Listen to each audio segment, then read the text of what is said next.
Talking about the Saints salary cap situation in their roster, it's an awful lot like going to the dentist. You don't look forward to it. You know you're going to hate doing it, but every few months, you just got to do it. I'm Tim. Let's talk Saints. So, my website of preference for having to deal with the Saints salary cap slash roster situation is overthecap.com. This is not entirely accurate right now because I'm filming this on Friday. They've had some subsequent roster moves on Thursday that they haven't quite caught up to yet here, but it's close enough for the purpose of the conversation we need to have. Um, Most important thing you probably need to look at is that number right there. It's the Saints have 1.3 million roughly in cap space available right now. Um, Now over the cap, I don't think it's down to the penny. In fact, I'm pretty sure it's not even down to the $100,000 or $200,000 worth of salary cap. Either way, over or under. But when you're talking about $250 million, if they're off by 100,000, as hard as this is to say, yeah, $100,000 in that situation is no big deal. Um, the other thing that I like using them for is this handy dandy little drop down box that they have where you can it factors into all the different scenarios of revolving around the June 1st date, which is after June 1st when you do stuff like cut and trade, or if a player were to retire after June 1st, gives the organization the option of taking their cap number, in this case 2024, and the way the Saints structure their most of their contracts, it's somewhere around 50-50. You would take 50-50 of that cap number hits in 2024, the other 50% hits in 2025 next year. So instead of taking it all at once, you get it to split it between 2 years. And again, 50-50 is a baseline number. If you do the math on a lot of this, it might be 60-40 or something along those lines. But it's never when they go this route, I shouldn't say never. Very rarely do they have it set up where you're going to take a massive hit one year over the next year or vice versa. It's fairly even split, all things considered, again, when you're talking about this huge sum of money. And the thing I noticed as roster cuts were being announced and subsequent roster moves they made over the last few days up until yesterday was, man, we're getting awful young. And a lot of people were pointing that out. And I knew eventually it was going to cause me to wind up coming here to this page to talk about some of the stuff on it, because as it stands right now, and I went to the New Orleans Saints.com website to double check these numbers, and they're still holding.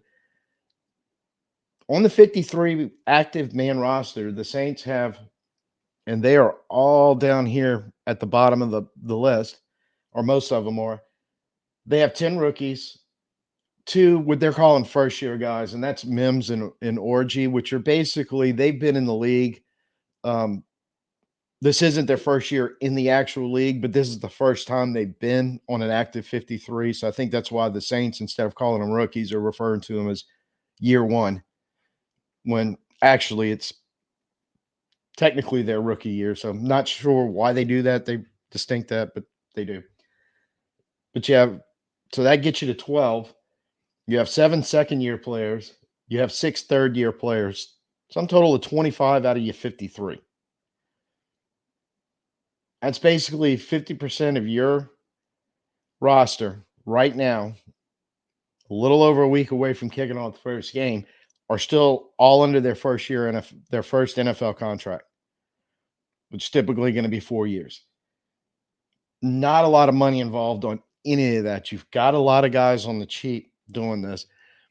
And as I realized we were getting younger and I knew I was going to have to come to this page, I was starting to think back to when the season first started, what we were basically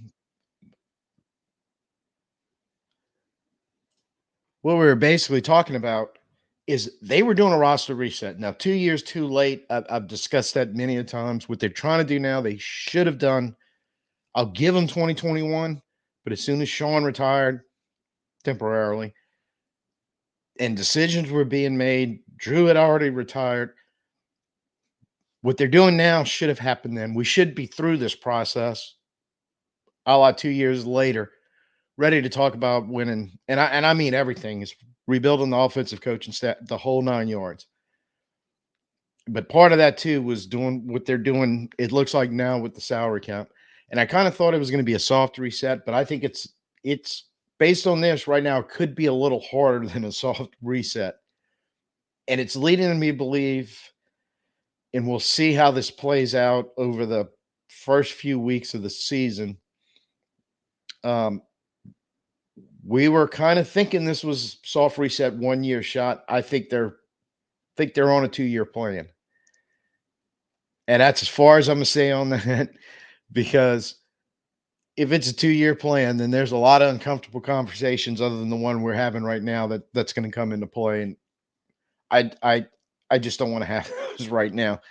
So holding out for let's see how this all works out. The biggest thing is when you look on the last two columns, which is kind of the important ones right now in the short term that we're talking about this season, dead money and cap savings. And if you start, and it's kind of the same, they break it down to cut, but whether those players are cut, they're traded, they suddenly decide they want to retire as of this second that you're watching this, then this is how that cap hit would be applied to this year. So if it's a number in red in parentheses, that's a loss. So you want one of the non-red non-parentheses numbers when you're dealing with somebody no longer being on the roster. And the best example right now is if you wanted to cut Cam Jordan just this second, you're over the cap roughly $160,000 just by virtue of that cut. By comparison, if you were to cut Alvin Kamara right this second, not only would we be looking at not winning as many football games as we potentially could this year, now you're suddenly going to add about $8.7 million, or your total cap space would be about $8.7 million that you would have available to go sign other players. Most of that is tied up in our veteran players. And it's indicating a lot of stuff that I kind of knew. We had some discussions, but like Lattimore wasn't going anywhere because we knew the cap was going to be tight, the space, once they cut down to 53. So if you were to cut him, now you're 6.7 million over the cap number. So on down the line. Derek Carr, of course, has a big put a pin in this one because we're going to come back to this. He's got a huge number. But even with some restructures in here, like Demario Davis did, um, Cesar Ruiz did last year, he's still left over with a big number. But basically, for the most part, these are the veteran players where you can't. Honey Badger is really the only one you could let go right now where you actually um, aren't immediately capped and immediately over the cap number. And there's a few other veterans in here that you could cut and create some cap space with them no longer being on the roster. But I don't think it's the interesting one might have been Juwan Johnson. I didn't realize there was that much there. Um, Part of me is wondering if that's why we did not have the massive parade of tight ends rolling through here during training camp. That if they thought they could have locked on the two behind Moreau, this might have been an interesting decision they might have made. And I'll support this argument in a second when we get down to the bottom of the page. That'd have been an interesting conversation, maybe. Um, Unfortunately, most of those tight ends with potentials either started having injury issues and we're not really sure what we have yet, or case of a couple, they managed to play themselves out of a shot at the roster and more finding themselves on the practice squad.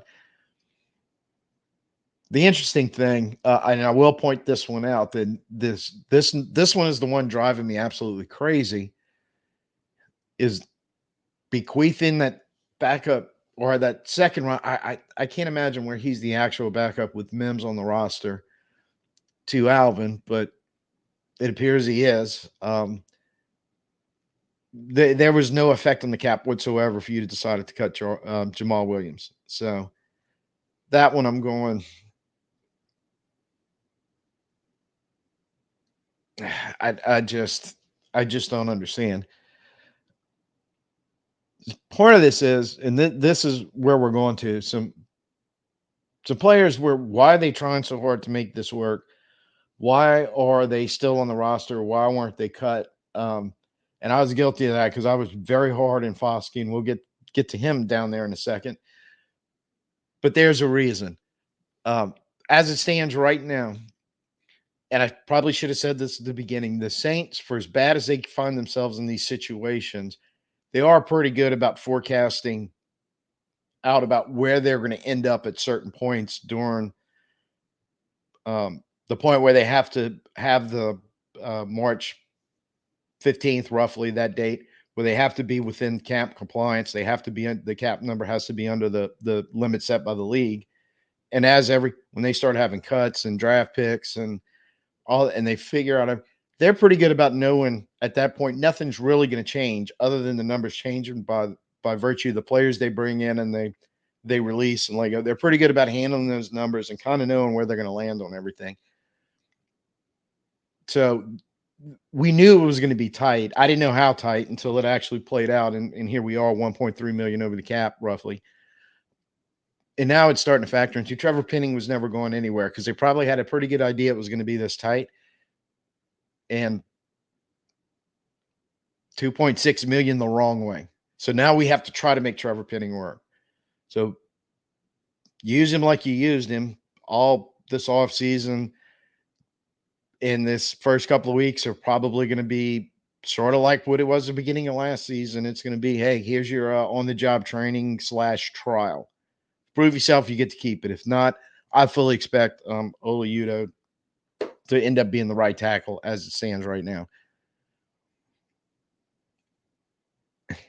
I said, Mr. Foskey,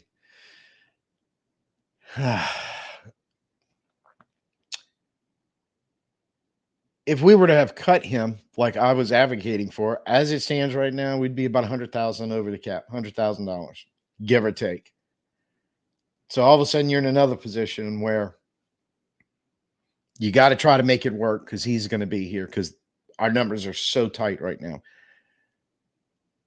Peyton Turner actually, and this is another one I can't quite understand. You you could have created 2.3 million right here. He's basically almost out the door anyway because he's coming down to the end of his contract. So I don't know why they're, other than Mickey refuses to admit he made a mistake here, why they're so hell bent on keeping this guy around. This is a move you could have made and freed up some money. And some of those other subsequent moves you may have been able to work in. Now, what this all ties into is the big short version of the big explanation is we didn't really have a chance to sign much so far in free agency of anybody that was cut, whether you're talking about offensive line or whatever position. There just wasn't a lot of play in there to mess around with. I think the best that they did was these guys down here at the bottom of the list. None of them carry any serious repercussions as far as if you cut them to create cap space. The conversation we do need to have now is, are your non active roster cap charges. The big one is you're sitting on $42 million roughly of dead money. For all intents and purposes, as players no longer here, that was eating the dead money from Andrews Pete because he moved on. So you took everything left. Michael Thomas, Marcus May. I mean, right there, that's over 30 million of it, the top three names and others that come along afterwards. Then you have the practice squad, the injured reserve, the physically unable to perform, the numbers in there, and that's where it starts getting complicated. And I do not know how that's figured out and how it affects you when if you have to pull somebody up from the practice squad. Um, if there's a change in salary, be or if there's an adjustment, I should say, to any of these numbers. I'm sure there is. Don't know what it is, but I know again you're still operating under a very tight margin, something you don't necessarily want to deal with.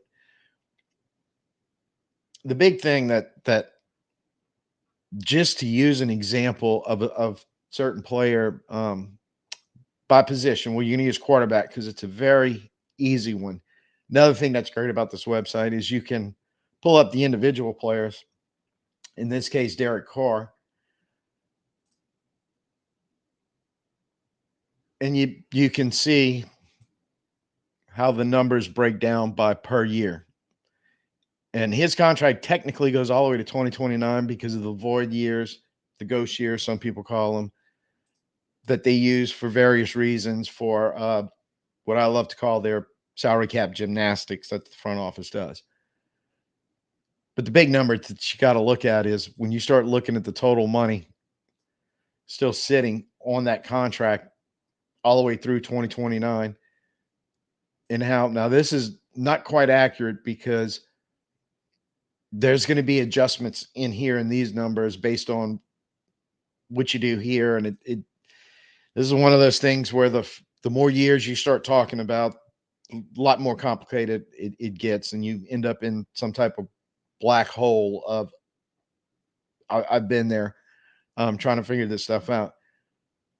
But it's a good one to use on the quarterbacks because you can see how big the numbers are. You can see the percent of the cap space that's tied into him. You know, you can see the total cap number, 150 mil down there. Now, not all of that he's able to because some of that's tied into bonus he may not ever get. But that's where it's headed if he stays on the roster through, I believe it's 2025 or 2026. Most of that 150 million is going to show up. Big numbers. But when you start getting to his backups, oh, that's some really small, manageable numbers. As a fifth round pick, Spencer Rattler is a little lower than Jake Haener as a fourth round pick the year before, but not by much. Not a whole lot of money tied in there. Nothing that's really going to break you to get out of. And I think this is where the conversation is leading to is for years the Saints were amassing this salary cap issues. And it's basically they're borrowing future cap space, the ghost years, Derek Carr, all the way to 2029. They're manipulating their cap. They're borrowing that cap space in the future to be able to fit under the current year's NFL salary cap and be able to operate. Because you go over the cap, you're going to start losing draft picks. You're going to start incurring fines. The organization's going to start paying fines, which is a double dip whammy. Because if you're over the cap, you have to find the cheapest players available to get on the 53 to be cap compliant. One of the ways you do that is using rookies, your draft picks, and trying to keep them on the roster and developing them.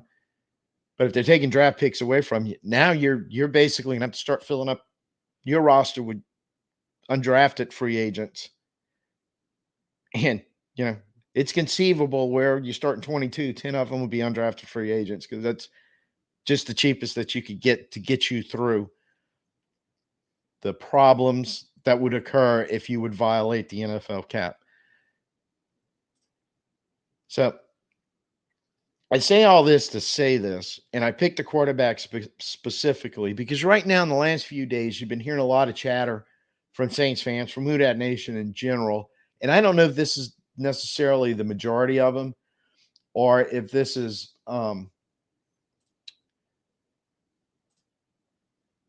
If this is just a vocal minority or what, I don't have a clue. But there's kind of two camps that are making a lot of noise. The one, we're done with Derek Carr, Spencer Rattler should start. And the other one is we should not be trying to develop two young quarterbacks behind behind Derek Carr, because we need to pick one of them to get them ready. So I truly understand both sides of it. And a couple of days we'll have a full roster breakdown once it appears everything's finally settled and we know exactly who's going to be on it and where. Um, Looking at half your roster being third year players or younger with very cheap salary, very um, manageable if you can cut, or you forced to cut them or make some type of roster move involving a trade, whatever, that it actually creates cap space for you to be able to stack up and maybe go sign a player, a veteran player that right now you just can't afford. At 1.3 million, there's almost no defensive edge to bring in to replace a Foskey, even if you could cut Foskey without immediately violating the NFL salary cap and having to deal with consequences for that happening. But when you think, the most famous case is Russell Wilson getting drafted by Seattle after they paid Matt Flynn a massive amount of money to be the starting quarterback. And Wilson shows up, and halfway through the preseason, he's running our training camp. He's running with the ones, Flynn's with the twos, and the multi-million dollar huge contract that Matt Flynn signed, basically based off one game the year before where he threw like 5 or 6 touchdown passes, whatever it was. Never sees a field at Seattle starter. That's how the whole Russell Wilson thing started. Flynn ended up playing with, traded to the Raiders, bounced around the league, I think 2014, 2015, final year, something like that.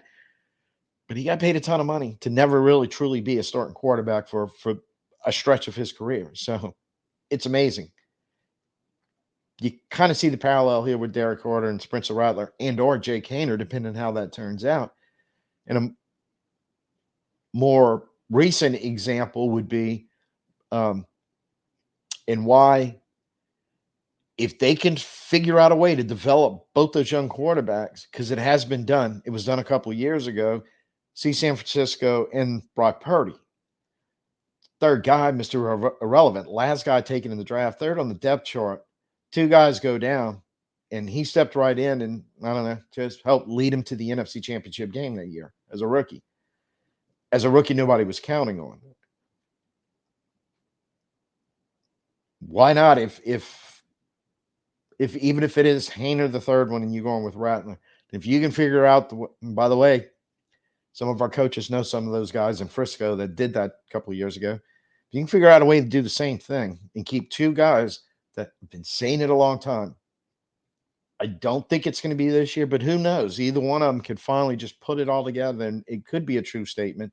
But I think right now it would be false to say they can be starting NFL quarterbacks this year, but I do believe both of them have a shot to eventually do it. It's going to require some development. And I like double stacking that position and having two of them available, because if you wanted to cut bait with Derek Carr at some point, when you're looking at a lot of that 150 million is going to catch up with you. Worst case scenario, it's going to hit the year that you do it. Best case scenario, it's going to hit after June 1st, where you can absorb roughly half of the remainder of that in the current year and push the next one out. But when you do that, you're inadvertently creating what the Saints had been doing for years to get us in this situation, which once again is to borrow future cap space to get yourself under the NFL salary cap in the current year. Having half your roster this young is setting yourself up to finally, it's like they admitted they had a problem and they went get some help in trying to solve it. And a lot of times when you have problems this complicated, and even though you're ready to solve it and you're working on it, it's going to take time. The more I looked at this over the last few days, I'm like, Hopefully it works. Hopefully a lot of these young players that they're relying on are going to hit. I don't know if you can get all basically 25 of them to do it, but enough of them that you don't have to worry about in the immediate future to move on. Less likely we're going to win a Super Bowl like everybody wants, would think would be so awesome. That's a scenario where Super Bowls played this year in New Orleans. There's a good chance we're not in it. But the more I recognize this as it's on a 2-year plan, you have a successful, and I'm gonna stick with you got to win 9 or 10. You know, if it's 8, somewhere in there, you better just look really good doing it and going, look, we were close in the first part of the first half of our rebuild. We almost got there. We're gonna finish the rebuild in year 2, and then we're gonna be back to that version of 2017, 2018 on Saints, or the '09 to 2011 Saints. We can do that over multiple years because our young players are good. Some of them are going to stay.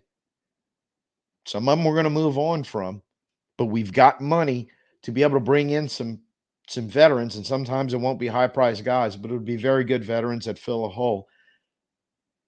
Sort of like Miami has been doing the last couple of years. McDaniel's taken them to the playoffs the last 2 years. Houston kind of started that process last year, made the playoffs. You know where I'm going with this. You already know.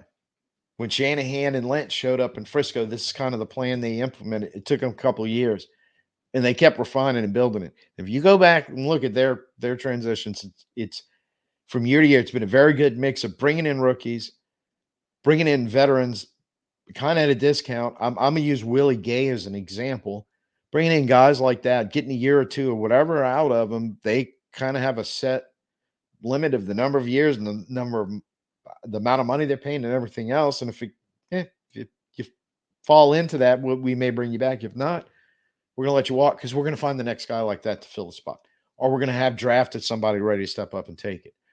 Or it might be a position where, as we're handling this money, all of a sudden we can go get a Christian McCaffrey to add to our already and pay him a ton of money that has become available and make it legitimate. What the Saints have tried to do and just came up short. What Tampa Bay was able to do with Tom Brady and Frisco's, last couple of years, and they've come close.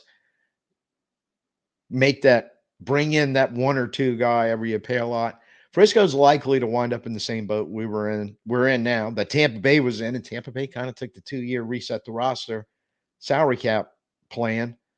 And they seem to finally be coming out of it on the other side. It may take them 3 years. We don't know, but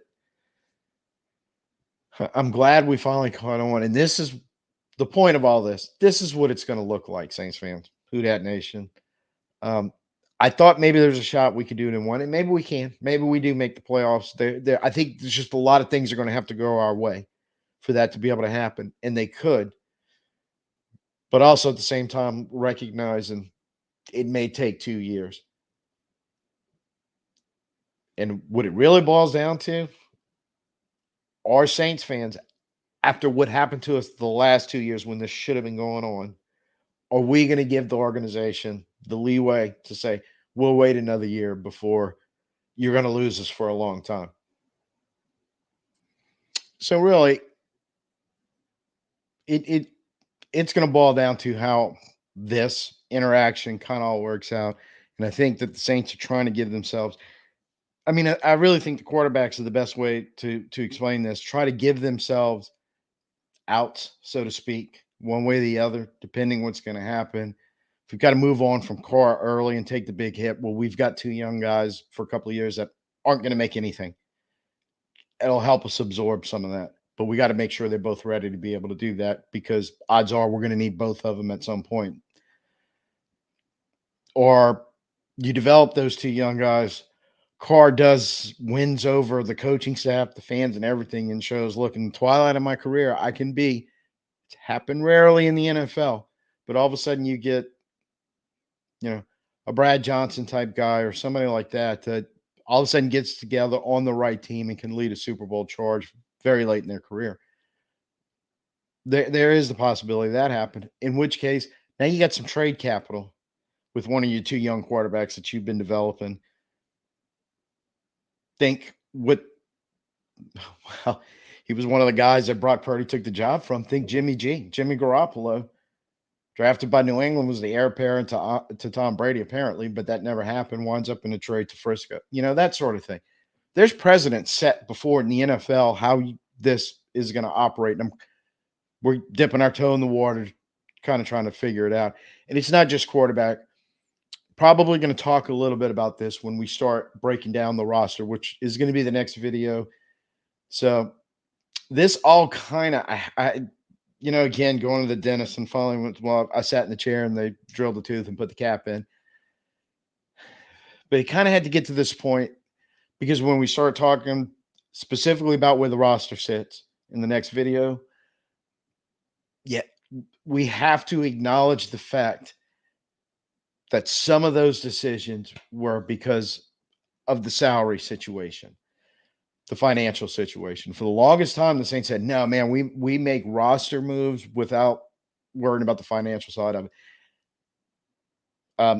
I clearly believe that to be true. And B, I clearly believe that to be kind of dumb to a certain degree, because that's how you find yourself in this situation where you are now, trying to backpedal out of it by basically, again, half your active 53 you're starting the season with 3 years or less. So there it is. Speaking of said video, it's going to be Monday or Tuesday, holiday weekend. And God, I hate kind of having this downer video on a holiday weekend, but I apologize. Let's all go have a good Labor Day weekend. Because of that, Jason and I are trying to do a episode on that, but we're having a holiday weekend, family obligations, all that kind of stuff. It's kind of hard to nail down the time. So we're still working that out. Once we know that, we're able to film, get it edited, the whole uploaded, yada, yada, yada. Then that's when I can get it out to you. So, but it will be no later than Tuesday. That I can promise you. If I have to stay up all night Monday night to do it, it will happen by then. So make sure if you're here for the first time, you hit subscribe, and please give me a like while you're down there. Hit buttons. But a like and a subscribe. And some comments. I mean, I know I've opened Pandora's box on this, and I fully understand why. Because I'm not happy. I'm not unhappy about it. I'm just trying to be realist about where the situation is at and what I really think they're trying to do. And not really sure how it's going to work out, and leaving me a little uneasy, but I could see the potential for it to blowing up in their face in horrific fashion. I can see the potential for it maybe being able to pull it off. We'll see how it plays out. So promise Monday, Tuesday at the latest. That's when next time I'll be seeing you. Hopefully Jason will be able to work it out where he can be here with me and we can run through the roster, because that is our plan that needs to be done at this point. So till then, I'm Tim. Peace out. Who dat?